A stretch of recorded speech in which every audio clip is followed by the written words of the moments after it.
Assalamualaikum warahmatullahi wabarakatuh. Perkenalkan, nama saya Ayu Fadila Putri, mahasiswi program studi akuntansi S1. Nah, di sini saya ingin memberikan tutorial bagaimana cara menggunakan Atlas untuk mengaudit suatu perusahaan. Nah, sebelum ke prosesnya, baiknya kita mengetahui apa sih itu Atlas.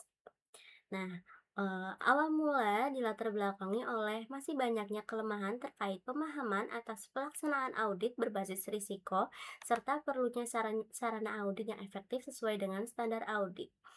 Nah, aplikasi Atlas digunakan untuk menjadi panduan untuk pelaksanaan audit umum. Aplikasi ini diberi nama Atlas, singkatannya dari Audit Tools and Linked Archive System. Aplikasi ini dimaksudkan sebagai sarana untuk menjalankan prosedur audit dan mendokumentasikan hasilnya sebagai dasar dalam pemberian opini. Upaya ini merupakan salah satu bentuk inisiasi untuk meningkatkan kualitas audit. Di samping itu, diharapkan pula dapat menambah sarana dan pengetahuan bagi para praktisi di bidang audit maupun non-praktisi agar lebih memudahkan pemahaman atas audit berbasis risiko yang berdasar pada standar internasional yang telah diadopsi. Tahap pertama pengembangan Atlas telah dimulai sejak tahun 2017. Untuk tahap perencanaan audit pada tahun 2018 ini telah menyelesaikan sampai dengan tahapan pelaporan sehingga seluruh tahapan audit telah terintegrasi. Nah, sebelum masuk ke step-stepnya, alangkah baiknya kita mengetahui beberapa petunjuk umum yang digunakan untuk menggunakan aplikasi Atlas ini. Yang pertama, terkait dengan spesifikasi perangkat lunak dan keras. Spesifikasi aplikasi Microsoft Excel disarankan menggunakan versi Microsoft Excel 2013 ke atas. Penggunaan Microsoft Excel versi di bawahnya dapat menyebabkan beberapa rumus dalam Excel tidak berfungsi, sehingga rumus otomatis tidak bisa terbaca hasilnya.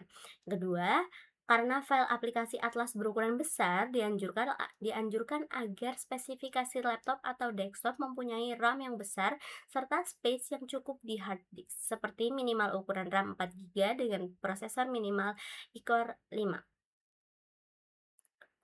Yang kedua, terkait dengan limitasi periode laporan keuangan, yaitu pada 1 Januari sampai dengan 31 Desember. Selanjutnya, tips manajemen penggunaan Atlas agar ditunjuk personel khusus yang melakukan administrasi Atlas di setiap KAP. Selanjutnya, terkait dengan detail-detail kecilnya seperti asterik, yaitu ada di sini ada bintang 1, kode bintang 2 dan bintang 3. Yang ini akan terisi secara otomatis. Bintang 2 diisi dengan menggunakan pilihan drop down, bintang 3 diisi secara manual. Nah, untuk selanjutnya nanti setelah kita masuk ke konten akan ada beberapa perbedaan warna pada selnya. Selanjutnya, untuk identitas auditor untuk nama akuntan KAP, nama akuntan publik ini adalah identitas yang mengaudit perusahaan. Untuk identitas lainnya seperti nama klien, alamat klien, nomor telepon, faksimil atau email, dan lain sebagainya itu adalah klien yang kita audit perusahaannya. Nah, itu disesuaikan dengan kasus yang sedang dikerjakan oleh rekan-rekan semuanya. Oke, selanjutnya setelah ini sudah terisi semuanya, ini kita akan langsung masuk ke konten. Selanjutnya di sini ada pembagian beberapa tools-nya atau beberapa kontennya. Yang pertama ada A1 itu pre-engagement, A2 risk assessment, yang B ada risk response, yang C completing and reporting, yang D ada general, dan di sini nanti akan ada output dari laporan keuangan yang sudah kita kerjakan. Oke, untuk selanjutnya kita akan masuk ke poin A110, yaitu analisis penerimaan dan keberlanjutan hubungan dengan klien. Oke, di sini ada tools konten dan next index. Untuk konten kita dapat kembali ke konten sebelumnya yang sudah di hyperlink. Untuk next index ini akan melanjutkan ke konten selanjutnya. Nah, di sini terkait dengan identitas KAP, nama AP, nama klien, alamat klien, tahun buku, indeks KKP, dan lain sebagainya ini sudah langsung auto terisi karena sudah diisi dari beranda di depan tadi. Nah, selanjutnya ini ada beberapa warna yang ada di halaman ini ya rekan-rekan semuanya. Yang pertama ada warna putih, ini nanti sesuai dengan kriteria yang ada di petunjuk umum. Untuk warna kuning akan diisi secara manual, yang putih terisi secara otomatis kecuali terdapat informasi istilah, maka kertas kerja harus diisi secara manual. Nah, untuk hijau seperti ini diisi dengan drop down.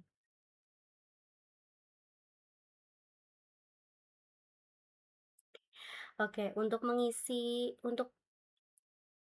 pada indeks KKP A110 ini, ada beberapa analisis yang harus diisi, ada beberapa checklist yang harus diisi. Yang pertama ada analisis resiko penerimaan dan keberlanjutan hubungan dengan klien. Nah, di sini untuk hasil analisisnya sudah terisi dari awal. Untuk pemilihan kriterianya, di sini disesuaikan dengan kasusnya, yaitu saya mengisikan entitas berdiri sejak lama dan laporan keuangan periode sebelumnya tersedia dan telah diaudit auditor independen lain atau auditor yang bersangkutan. Untuk integritas manajemen dan lain sebagainya, di sini ada poin A1101. Ini kita klik. Nah, di sini diisi sesuai dengan checklist pertanyaan terkait isu pelaporan keuangan terdahulu. Nah, di sini kita sesuaikan dengan kasus yang sedang kita kerjakan. Di sini ada pilihan iya dan tidak. Di sini tidak, tidak, iya, tidak, tidak, iya. Nah, di sini untuk warna kuning, untuk kotak atau sel warna kuning di sini sesuai dengan yang ada di petunjuk umum, yaitu diisi secara manual sesuai dengan kasus yang sedang kita kerjakan. Di sini sampai dengan status KPP-nya adalah komplit hingga kita bisa melanjutkan ke indeks selanjutnya. Selanjutnya untuk A1102, di sini kita juga harus memberikan checklist pertanyaan terkait isu integritas manajemen. Di sini untuk hasil analisisnya disesuaikan dengan kasus yang sedang kita tangani. Untuk di sini ada pada poin 6, apakah terdapat indikasi bahwa klien mungkin terlibat dalam pencucian uang dan terorisme sebagaimana yang dimaksud PMK nomor 55 garis miring PMK 01 garis miring 2017 yang telah diubah dengan PMK 155 garis miring PMK 01 garis miring 2017. Di sini kita bisa klik untuk detailnya.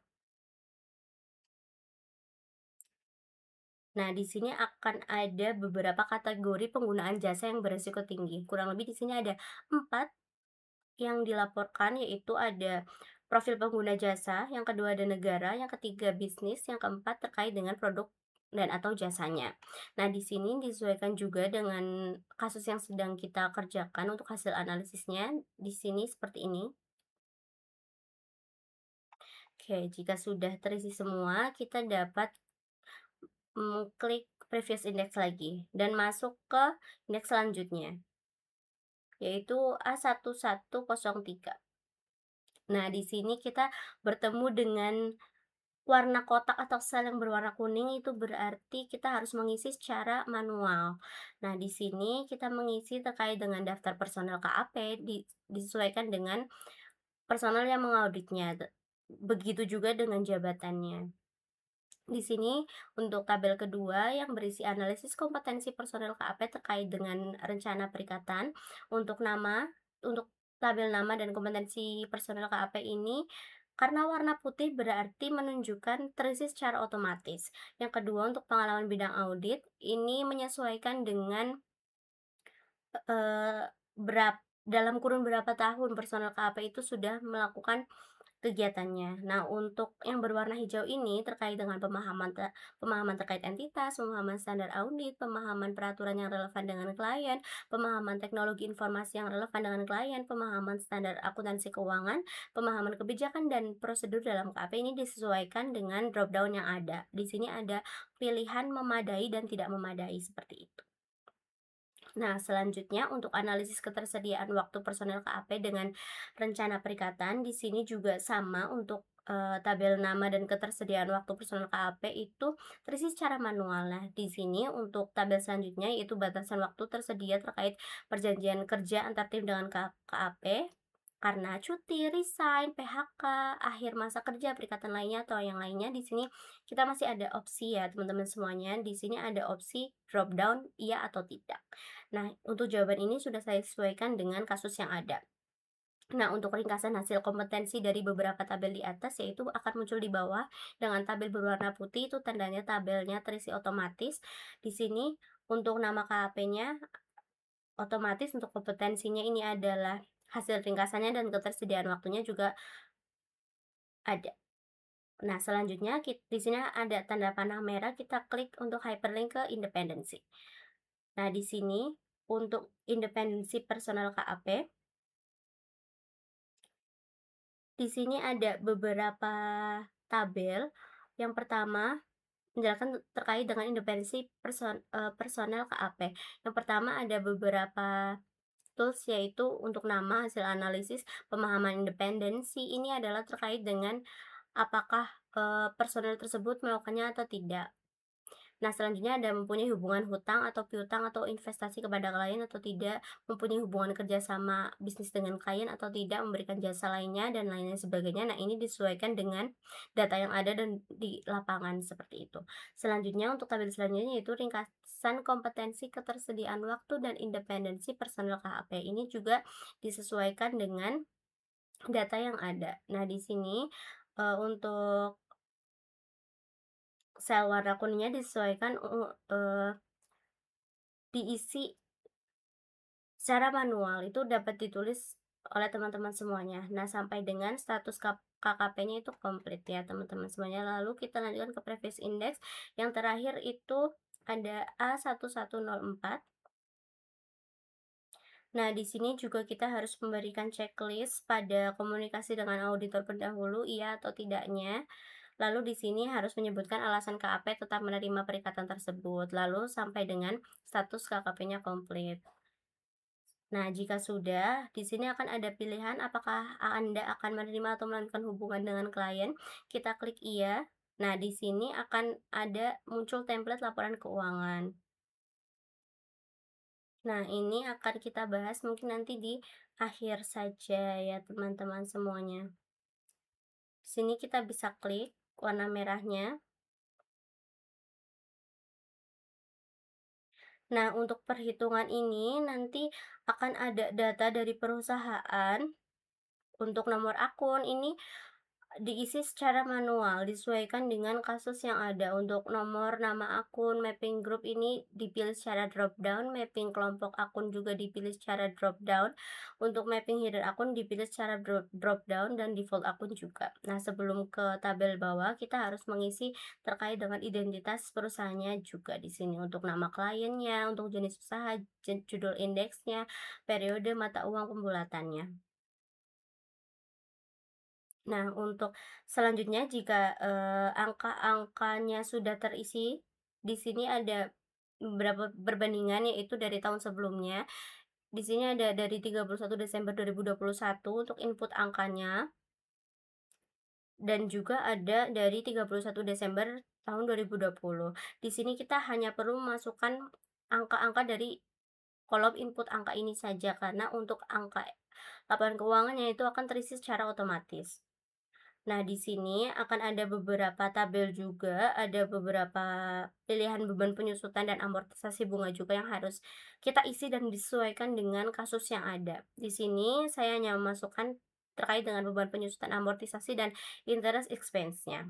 Nah, di sini akan ada kolom untuk input EBT klien, cek EBT, cek neraca. Nah, untuk cek neracanya akan balance karena sudah mengisi dari input angka dan angka laporan keuangan ini. Nah, untuk cek EBT-nya kita harus mengisi, dan itu hasilnya dari EBIT ini, itu diisi di bagian depan. Dan untuk EBIT yang tahun 2020 disesuaikan juga menggunakan nominal yang ini. Jika sudah balance semua, kita bisa melanjutkan ke selanjutnya. Nah, jika ini sudah terisi semua, maka di sini harus diberikan kesimpulannya. Nah, di sini ada kolom jelaskan bagaimana auditor melakukan mitigasi risiko. Kita harus menjelaskan bagaimana auditor melakukan mitigasi risiko tersebut. Nah, selanjutnya kita klik, jika untuk halaman ini sudah selesai semuanya, kita klik cek next index. Nah, untuk selanjutnya, ada A120, yaitu alokasi jam jasa dan perencanaan lainnya. Kita klik di sini sudah ada, nama KAP, sudah ada identitasnya yang sudah terkonek dari awal, dan di sini juga kita harus, mengisi bagian dari tanggal mulai, tanggal selesai mengaudit, dan lain sebagainya, dan juga terkait dengan jam kerjanya. Di sini saya mengisi sesuai dengan ketentuan yang ada pada kasus saya. Nah, untuk alokasi jam jasanya, yang pertama ada rencana jadwal pelaksanaan perikatan audit yang telah disepakati, ini disesuaikan dengan masing-masing KAP-nya. Nah, di sini nanti akan muncul rencana penggunaan jam jasa dalam setiap tahapan ini akan muncul secara manual. Nah, selanjutnya akan ada tabel rencana alokasi jam jasa per tim pada setiap tahapan audit. Nah, ini susunan tim perikatan bersumber dari A1103A. Ini adalah tim yang, mengaudit laporan keuangan, dan di sini ada alokasi rencana jam kerja otomatis, dan di sini juga ada alokasi rencana kerja aktual, dan ini diisi secara manual setelah kita melakukan kegiatan audit tersebut. Nah, di sini harus, mengisi lagi terkait dengan lampiran dokumentasinya. Di sini juga harus menjelaskan bagaimana rencana proses pemantauan atas perikatan tersebut. Nah, di sini sampai dengan status KPP-nya adalah komplit.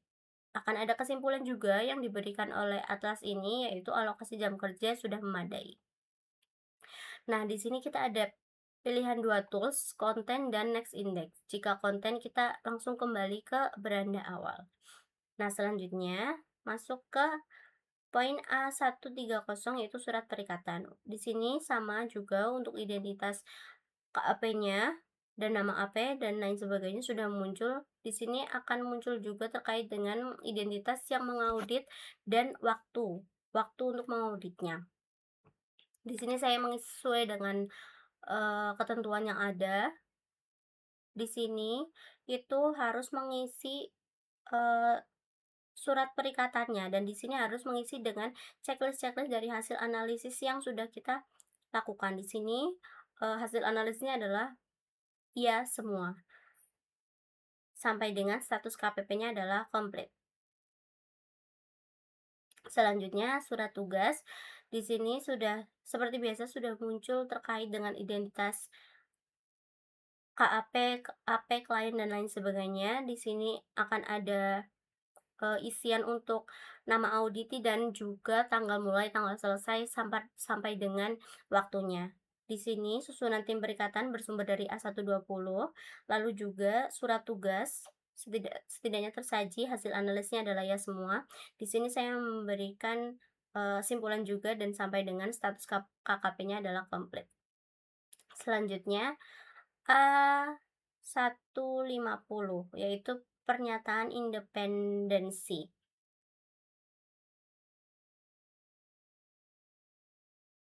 Oke, sesuai dengan yang sebelum-sebelumnya akan selalu ada identitas nama KAP, AP, dan lain sebagainya. Dan di sini untuk tanggal mulai mengaudit, tanggal selesai mengaudit, sampai dengan siapa yang mereview itu akan harus dicantumkan di sini sesuai dengan drop-down yang ada, dan juga waktu mulai, waktu selesai, dan juga akan langsung muncul jumlah jam yang ada. Susunan tim perikatannya sudah tersedia. Selanjutnya, from independency untuk kasus yang sedang saya tangani adalah hasil analisisnya ya, sampai dengan status KKP-nya komplit.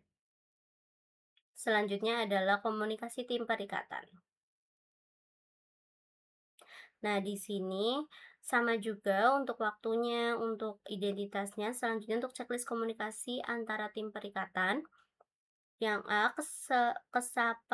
kesepahaman tim perikatan atas ada beberapa poin yang disebutkan untuk hasil analisisnya adalah iya semua disesuaikan dengan kasus yang ada sampai dengan status KKP-nya komplit. Selanjutnya untuk perikatan tahun pertama, yaitu poin A170. Di sini sama juga mengisikan untuk tanggal mulainya disiapkan oleh siapa, tanggal selesai, jumlah hari, dan lain sebagainya. Ini jumlah hari akan muncul secara otomatis untuk waktu mulai, waktu selesai, diisikan sesuai dengan realisasinya. Di sini ada beberapa prosedur audit, saldo awal dan konsistensi penerapan kebijakan akuntansi untuk hasil analisis untuk kasus yang saya kerjakan adalah iya dan tidak pada poin terakhir, sampai dengan status KKP-nya komplit. Selanjutnya pada risk materialitas di sini untuk poin ini kita mengisi pada di sini drop down yang menyiapkan, drop down yang mereview dan waktunya. Di sini kondisi entitasnya memilih entitas normal untuk periode saldonya yaitu 31 Desember 2021 menyesuaikan dengan kasus yang sedang ditangani. Untuk acuan saldonya diisi dengan, acuan saldo laba sebelum pajak. Nah, untuk kembali lagi ke sini untuk setelah memilih periode saldo, untuk angka-angka total aset akan muncul secara sendirinya. Nah, sampai di sini kita harus mengisi juga untuk margin persentasenya, untuk margin, materialitas keseluruhan, penentuan materialitas pelaksanaan, dan untuk ambang batas nilai yang tidak dikoreksi. Nah, di sini, saya mengisikan pada 7%, 80% dan 5%. Di sini untuk angka-angkanya akan langsung muncul secara otomatis. Selanjutnya kita klik pada mapping saldo akun. Nah, di sini sesuaikan pada kolom materialitas diisi dengan performance materiality, pada spesifik materiality diisi dengan inventory dan utang pajak. Untuk saldonya akan muncul manual, untuk spesifik OM persennya dan PM akan diisi secara manual. Untuk yang berwarna putih akan terisi secara otomatis. Nah, untuk saldo laporan keuangannya juga akan muncul secara otomatis. Di sini kita dapat menceklis pada sel kuning ini apakah terdapat pertimbangan penentuan spesifik materiality. Kita bisa klik tentukan spesifik materiality, sama juga dengan tadi.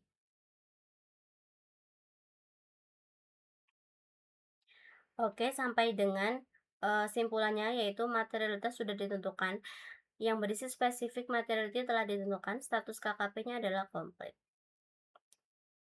Nah, untuk mengecek itu semua kita dapat cek pada kolom D general yaitu input laporan keuangan. Di sini kita harus mengisi untuk nama klien dan jenis usahanya sudah terisi secara otomatis yaitu pada halaman beranda. Untuk input data laporan keuangan untuk awal pembukuan diisi 1 Januari 2021, periode berjalan